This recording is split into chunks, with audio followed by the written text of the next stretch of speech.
الحمد للہ رب العالمین والصلاة والسلام علی سید المرسلین وعلی آلہ وصحبہ اجمعین۔ معراج اور اسراء کے بارے میں اپنے 2 پروگراموں میں ہم نے گفتگو کی تھی۔ آج یہ اس سلسلے کی تیسری کڑی ہے۔ مکے سے فلسطین کا سفر کیا تھا، اس کے بارے میں کچھ تفصیلات آئی ہیں۔ امام بیہقی نے اپنی کتاب الدلائل میں اس کا تفصیلی ذکر کیا ہے اور یہ حسن روایات ہیں۔ نبی کریم صلی اللہ علیہ وسلم نے سب سے پہلے تو عشاء کی نماز مکے میں پڑھی۔ یہ حضرت شداد بن اوس رضی اللہ تعالی عنہ کی روایت ہے۔ اور پھر براق پر چلے اور اس کے بعد ایک جگہ پر رکے اور وہاں نماز پڑھی۔ تو رسول اللہ صلی اللہ علیہ وسلم سے حضرت جبریل نے پوچھا، اتدری این صلیت؟ آپ کو معلوم ہے کہ آپ نے کہاں نماز پڑھی؟ تو رسول اللہ صلی اللہ علیہ وسلم نے کہا کہ اللہ بہتر جانتا ہے۔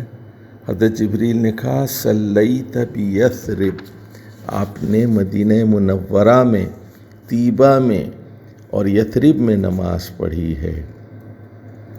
اور اس کے بعد چل پڑے اور پھر ایک جگہ رکے اور وہاں نماز پڑھی۔ پھر پوچھا آپ کو معلوم ہے کہ آپ نے کہاں نماز پڑھی ہے؟ فرمایا کہ یہ مدین ہے اور یہ حضرت موسیٰ کے درخت کے پاس آپ نے نماز پڑھی ہے۔ پھر آگے چلے اور پھر ایک جگہ رکے، وہاں نماز پڑھی۔ پھر حضرت جبریل نے پوچھا کہ پتہ ہے آپ کو یہ کون سی جگہ ہے؟ آپ نے فرمایا اللہ عالم۔ کہا کہ صلیت ببیت لحم بیتلہم، جہاں حضرت عیسیٰ علیہ السلام کی ولادت ہوئی تھی، وہاں آپ نے نماز پڑھی ہے۔ اور اس کے بعد پھر ایک شہر میں داخل ہوئے اور اس کے باب یمانی سے، اور وہاں پر اپنا جانور باندھ دیا، مسجد میں داخل ہوئے اور وہاں جا کر نماز پڑھی۔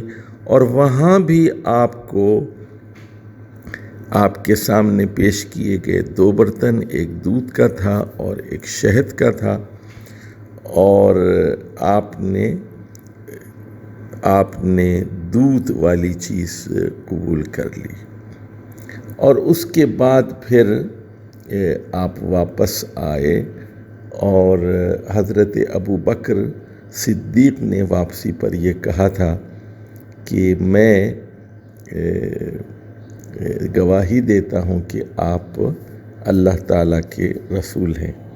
اس روایت میں ایک بات یہ بھی ہے کہ جب قریش نے پوچھا کہ یہ کیسے ممکن ہے، تو آپ صلی اللہ علیہ وسلم نے ایک اور علامت بتائی اور کہا کہ میں ایک واپسی میں ایک مکان پر اترا تو وہاں ان لوگوں کا اونٹ کھو گیا تھا، اور یہ قافلہ پھر مدینہ منورہ آیا اور انہوں نے اس کی تصدیق کی۔ اب آ جائیے 7ویں آسمانوں کے بعد آپ کو سدرۃ المنتہا لے جایا گیا، اور اس کے بعد بیت المعمور جو خانہ کعبہ کے اوپر آسمانوں پر ایک اللہ کا گھر ہے، اور جہاں روزانہ 70,000 نئے فرشتے نماز پڑھتے ہیں۔ اور صحیح مسلم کی روایت ہے 173۔ اس کے بعد سدرۃ المنتہا پر وہ چیزیں چھا رہی تھیں جو اللہ تعالیٰ کی طرف سے آپ کو دکھانا مقصود تھا، اور اس موقع پر وحی کی گئی، 50 نمازیں فرض کی گئیں اور سورۃ البقرہ کا آخری حصہ عطا کیا گیا۔ اور پھر تیسری بات جو بتائی گئی کہ جو شخص شرک سے پاک ہوگا اس کو دوزخ کا عذاب نہیں دیا جائے گا اور اس کو کی مغفرت ہوگی۔ اور یہ طویل بحث تو ہوئی، آپ کو معلوم ہے کہ نبی کریم صلی اللہ علیہ وسلم پر جب 50 نمازیں فرض کی گئیں تو پھر آپ حضرت موسیٰ کے پاس آئے چھٹے آسمان پر، اور انہوں نے کہا کہ آپ کی قوم اس کی استطاعت نہیں رکھتی، جا کر تخفیف کرائیے، اور یہ تخفیف ہوتی رہی، اور بالآخر 5 نمازوں پر بات ٹھہری۔ بار بار حضرت موسیٰ یہ کہتے تھے کہ جائیے تخفیف کرائیے، تو اس امت کو موسیٰ علیہ السلام کا بھی احسان مند ہونا چاہیے کہ ان کی وجہ سے 50 سے نمازیں 5 ہو گئیں، لیکن اللہ نے فرمایا کہ اب ان کا اجر 50 کے برابر ہی ہوگا۔ اور اس کے بعد جو واقعات پیش آئے ہیں اس میں یہ بھی ہے کہ آپ صلی اللہ علیہ وسلم نے جہنم کے داروغہ مالک کو دیکھا۔ یہ بخاری کی روایت ہے 3239۔ وہ ہنستا تھا اور نہ اس کے چہرے پر خوشی اور بشاشت تھی۔ پھر آپ کو دوزخ اور جنت کا دیدار کرایا گیا۔ یہ ترمذی کی روایت ہے 3147۔ پھر آپ نے ان لوگوں کو دیکھا جو یتیم کا مال ظلماً کھا جاتے ہیں۔ ان کے ہونٹ بڑے بڑے تھے اور وہ اپنے منہ میں پتھروں کے ٹکڑوں جیسے انگارے ٹھونس رہے تھے۔ اور پھر آپ نے ان خطیبوں کو دیکھا جن کے جبڑے قینچیوں سے کاٹے جا رہے تھے۔ یہ ابو یعلا کی مسند کی صحیح حدیث ہے 4069۔ پھر آپ نے سود خواروں کو دیکھا، ان کے جبڑے پیٹ ان کے اتنے بڑے تھے سود خوروں کے کہ جب آل فرعون کو آگ پر پیش کرنے کے لیے لے جایا جاتا تو ان کے پاس سے گزرتے وقت انہیں رونتے ہوئے جاتے تھے، تو سود خور ہل نہیں سکتے تھے اپنی جگہ سے۔ پھر آپ نے زانیوں کو دیکھا جو حرام کام میں ملوث تھے۔ ان کے سامنے تازہ اور اچھا گوشت تھا، لیکن یہ سڑا ہوا گوشت کھا رہے تھے۔ اسی طرح آپ نے ان عورتوں کو بھی دیکھا جو حرامی بچوں کو اپنے شوہروں سے منسوب کر دیا کرتی تھیں کہ ان کے سینوں میں بڑے بڑے کانٹے چبھو کر انہیں آسمان اور زمین کے درمیان لٹکا دیا گیا ہے، معلق۔ اسی طرح ابو داؤد میں ایک صحیح حدیث آئی ہے، حدیث نمبر 4878 ہے یہ حدیث، کہ بعض لوگ خود اپنے ناخنوں سے اپنے چہرے نوچ رہے تھے، اپنا سینہ نوچ رہے تھے۔ پوچھا گیا کہ یہ کون ہے، تو بتایا گیا کہ یہ وہ لوگ تھے جو لوگوں کا گوشت کھایا کرتے تھے۔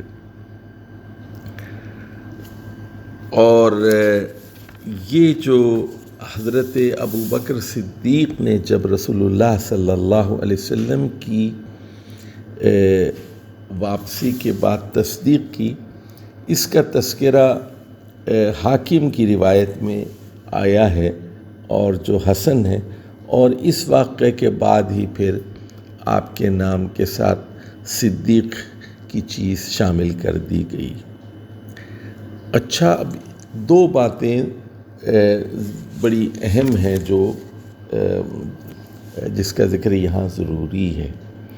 پہلی بات تو یہ کہ آپ کو بار بار پیالے پیش کیے گئے، تو ایک تو مکے میں مکان کے اندر آپ کو حضرت جبریل داخل ہوئے اور چھت کے میں سوراخ ہوا، اور پھر آپ کا آپریشن کیا گیا اور آپ کے دل کو چیرا گیا اور زمزم سے دھویا گیا اور حکمت اور ایمان سے بھر دیا گیا۔ اور دوسری چیز یہ کہ دوبارہ بیت المقدس میں آپ کے سامنے پیالے پیش کیے گئے۔ ایک تو دودھ کا پیالہ تھا اور ایک شراب کا پیالہ، اور آپ نے دودھ کا انتخاب کیا۔ اور اس وقت یہ کہا گیا کہ اگر آپ نے شراب کا انتخاب کیا ہوتا تو آپ کی قوم بھٹک جاتی۔ لیکن طبرانی میں ایک روایت میں یہ بھی ہے کہ بیت المقدس کے پاس آپ کو 3 پیالے پیش کیے گئے تھے، ایک دودھ کا تھا اور ایک شہد کا تھا اور ایک شراب کا تھا۔ تو آپ نے پھر فطرت کو قبول فرمایا۔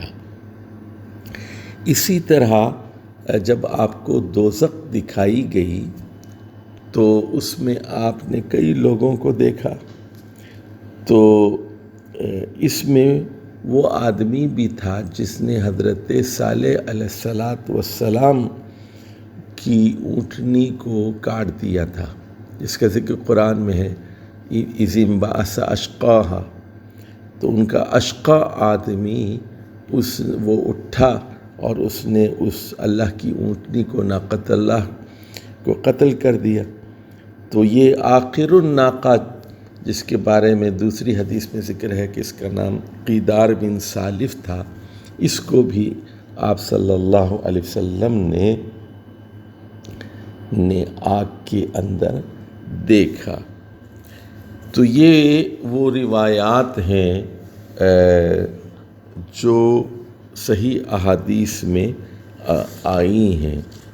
اور جیسا کہ ہم نے پہلے کہا کہ یہ روایات تقریباً 20 مختلف صحابہ سے مروی ہیں، جس میں حضرت انس بن مالک ہیں، حضرت عائشہ ہیں، حضرت ابو ذر غفاری ہیں، حضرت مالک بن صعصعہ ہیں، حضرت عبداللہ بن عباس ہیں، حضرت شداد بن اوس ہیں، اور بھی بہت سارے صحابہ سے، حضرت عبداللہ بن مسعود ہیں، ان سے یہ روایات منقول ہوئی ہیں اور یہ متواتر ہیں، اگرچہ کہ ان میں جزوی اختلاف ہیں۔ صحیح روایتوں کے اندر جزوی اختلاف تو ہے، لیکن بحیثیت مجموعی بہت ساری چیزیں ایسی ہیں جو متواتر ہیں، اور یعنی تمام اگر روایات کو آپس میں جوڑا جائے تو وہ چیزیں ایک ہی چیز کی طرف رہنمائی کرتی ہیں۔ اور یہ بات بھی کہ آپ نے انبیاء کی امامت کی، اب یہ اس میں 2 روایتیں ہیں کہ کیا چاہتے ہوئے آپ نے امامت کی آسمان پہ جانے سے پہلے، یا واپسی میں آپ نے امامت کی۔ تو دونوں قسم کی روایات ملتی ہیں، اللہ عالم بالصواب۔ مسند احمد کی حدیث نمبر 2324 ہے، جس میں اس کا ذکر ہے کہ آپ نے جاتے ہوئے انبیاء کی امامت کی تھی۔ تو معراج کے واقعے پر ایمان رکھنا چاہیے اور یہ سمجھنا چاہیے کہ انبیاء کو بہت ساری چیزیں دکھائی جاتی ہیں تاکہ وہ اس امت کی، اپنی امت کی رہنمائی کریں، اور آخری نبی صلی اللہ علیہ وسلم کے لیے یہ مشاہدات اس لیے اہمیت کے حامل تھے کہ لوگ آخرت پر اور اللہ پر یقین کر لیں اور اللہ کے رسول کے سچے ہونے کی گواہی دیں۔ والسلام علیکم ورحمۃ اللہ وبرکاتہ۔